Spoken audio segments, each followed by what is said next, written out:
আপনারা জেনে অবাক হবেন, উত্তরবঙ্গের লোকজন খুবই ধনী এবং উচ্চবিত্ত। সত্যি বলতে এর আগেও আমি অনেকবার আপনাদের দৃষ্টি আকর্ষণ করার চেষ্টা করেছিলাম উত্তরবঙ্গের বন্যা নিয়ে। তো এর নিয়ে আমি পোস্ট দিয়েছি এবং ভিডিও বানিয়েছিলাম, কিন্তু তাতে কোনো লাভ হয়নি। আপনারা আমার পোস্টটিকে ইগনোর করেছেন। যাই হোক, তাতে কোনো সমস্যা নেই। আমি আবারও এই কথাগুলো বলার জন্যই আসছি।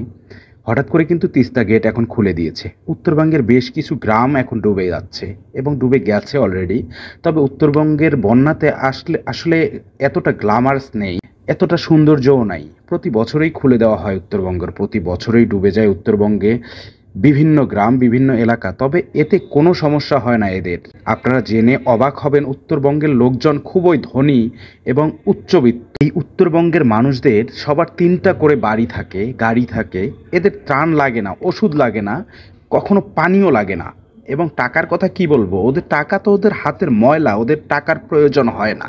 এদের ব্যাকগ্রাউন্ডে আসমান তুই কাঁদিস কেন গানও বাজে না। এজন্যই উত্তরবঙ্গের বন্যা মিডিয়া বা মানুষের মন কোথাও জায়গা পায় না। এবারও সম্ভবত জায়গা পাবে না, আমি যতদূর জানি, যতটুকু বুঝতেছি এবং দেখতেছি। ত্রাণ বা নৌকা বা ট্রাক নিয়ে কেউ ছুটে যাবে না উত্তরবঙ্গের বানভাসী মানুষদের জন্য।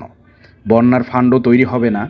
আমরা বরং পরের বছর গ্ল্যামারাস কোনো বন্যার জন্য অপেক্ষা করি, তাহলেই হয়তো বা বেটার হয়। তো আসলে আপনারা কি ভাবছেন উত্তরবঙ্গের বন্যা নিয়ে, উত্তরবঙ্গের লোকজনদের নিয়ে? অবশ্যই কমেন্ট বক্সে জানিয়ে দেবেন। আপনাদের প্রতি গভীর শ্রদ্ধা এবং ভালোবাসা নিয়ে ভিডিওটি শেষ করতেছি। আসসালামু আলাইকুম। ভালো থাকবেন সবাই।